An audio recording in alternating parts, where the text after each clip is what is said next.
pledge allegiance to the flag of the United States of America and to the republic for which it stands, one nation, under God, indivisible, with liberty and justice for all. Please bow your head in a moment of reverence.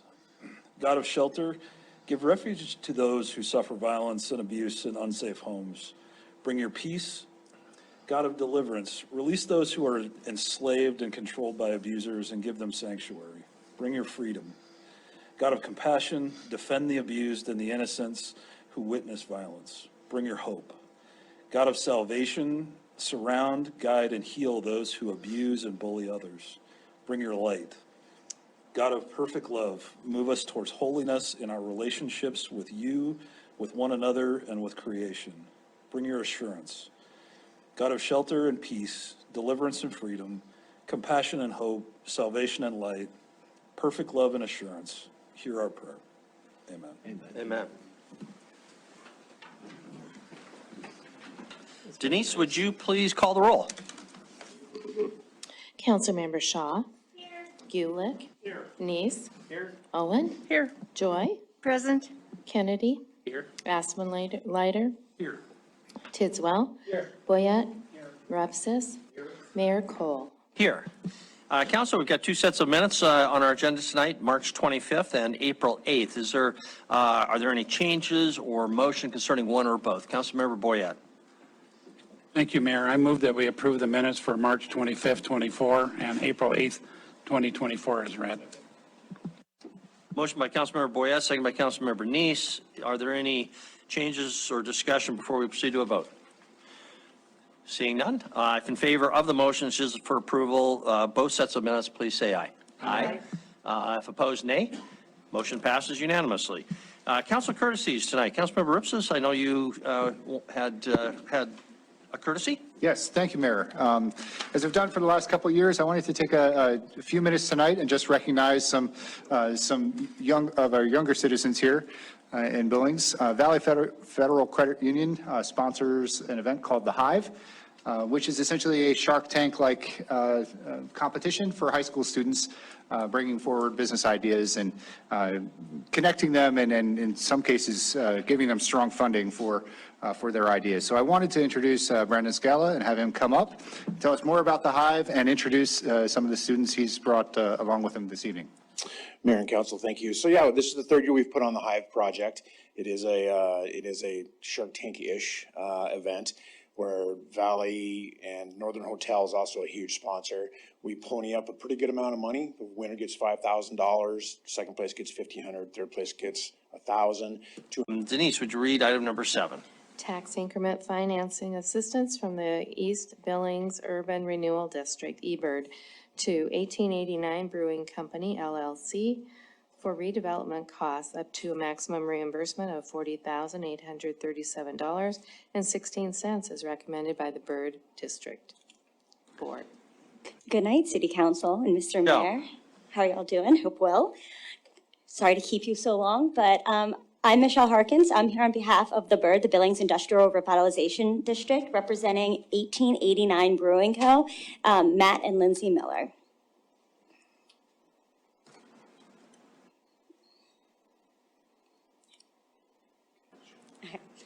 So an overview of the project, 1889 Brewery will be located at 204 North 13th Street. And the plan is to take the existing steel building that's there and renovate it to provide a brewery and tap room for the area.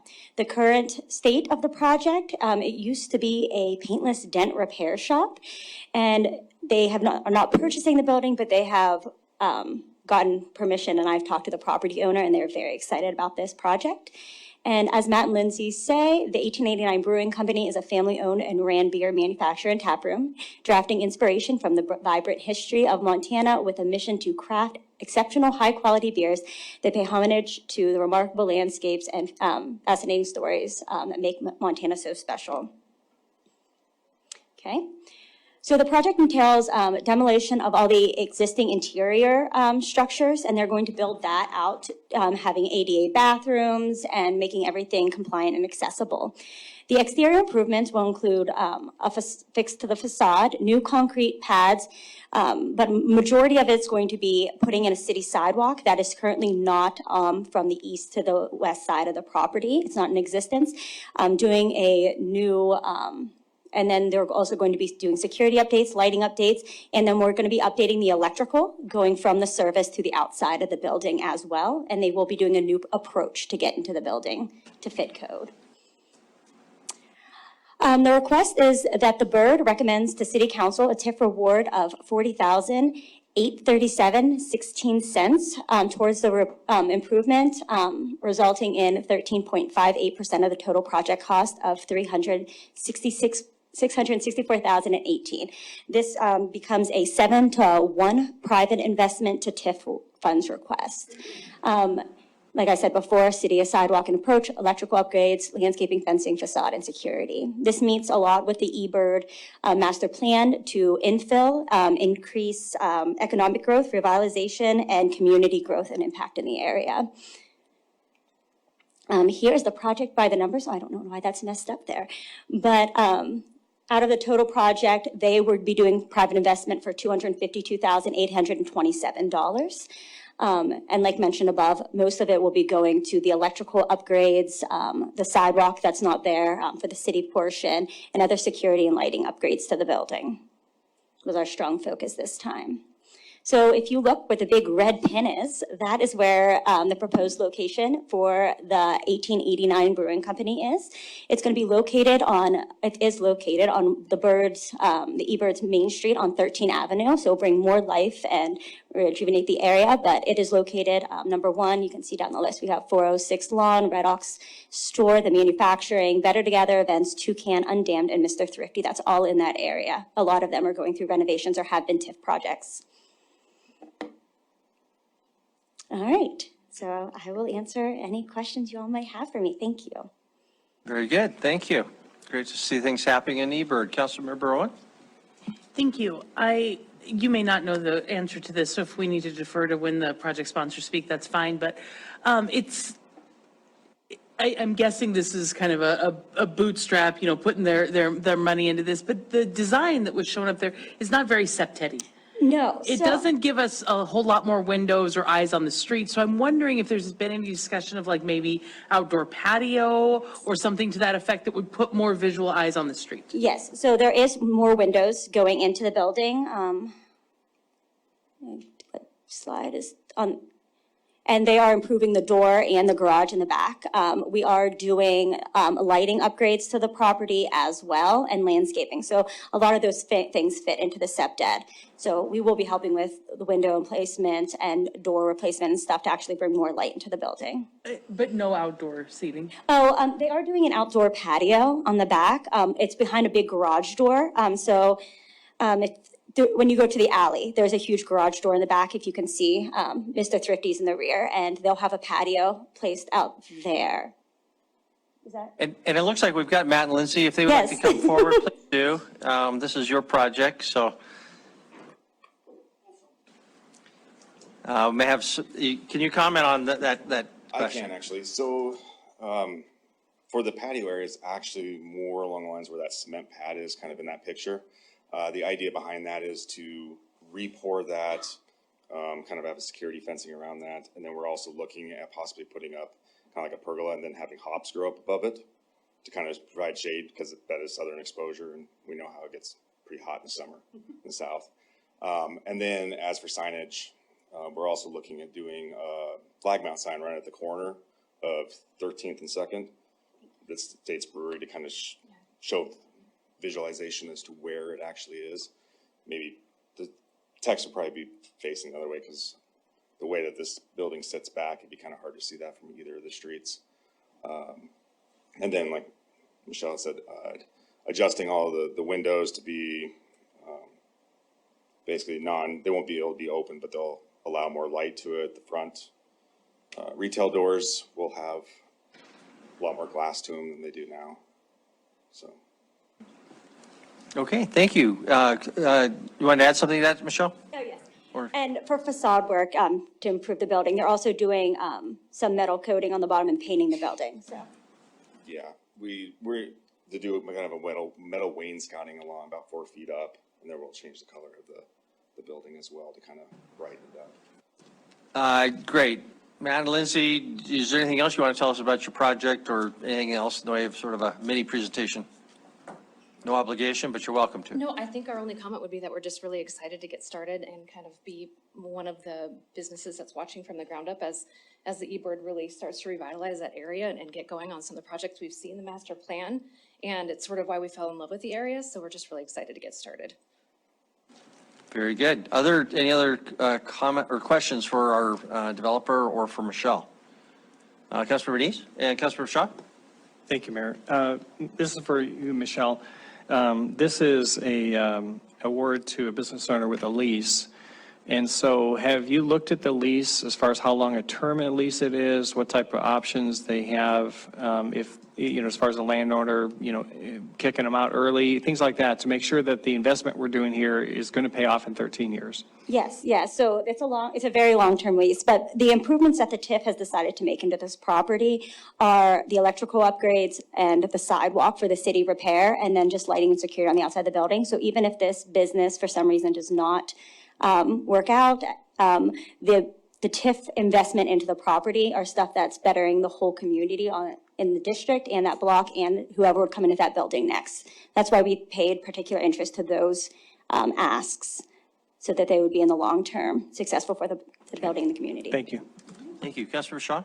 I'd like to go ahead and make a motion. This one doesn't yours. require public hearing. So I move to conditionally approve tax increment financing assistance from the eBird Tax Increment Finance District Funds to 1889 Brewing Company, LLC for redevelopment costs up to a maximum reimbursement of $40,837.16 as recommended by the Bird Board.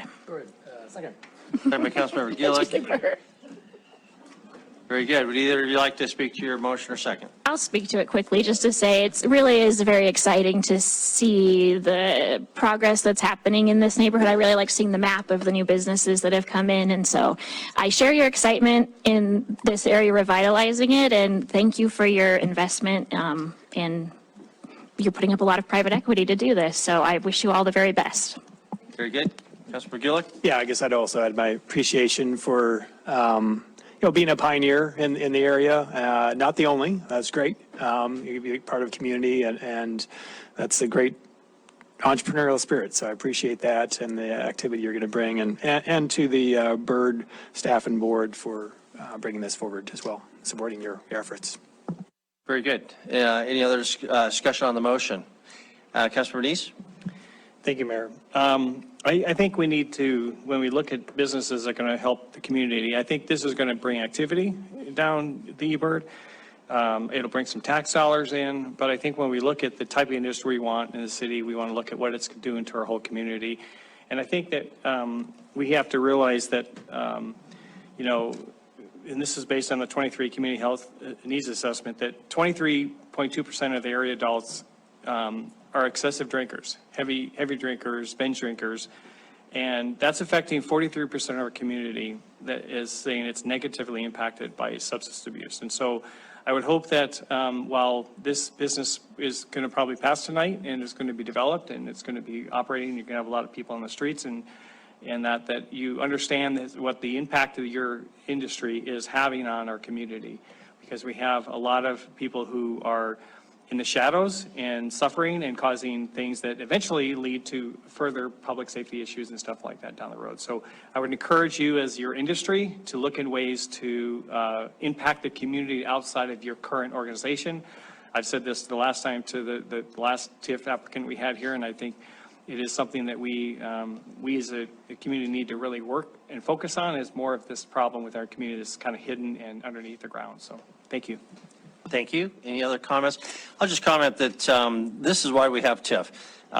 If we hadn't had the investment in lighting in the eBird, in fixing drainage problems farther to the east, to money that's gone into Red Ox and other of the neighborhood properties, we wouldn't see this one.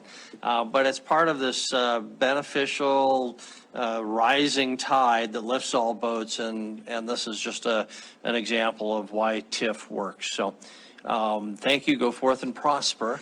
Any other discussion on the motion before we vote? Okay, motion is for approval. Item number 7 is recommended by staff. If in favor of the motion, please say aye. Aye. If opposed, nay. Nay. Motion passes, with exception of Councilmember Bernice voting in opposition. Motion passes 10-1. Thank you very much. That concludes that item. Next item up is public comment on anything not on our agenda. Is there any comment on something that was not on our agenda tonight? Okay, Michelle.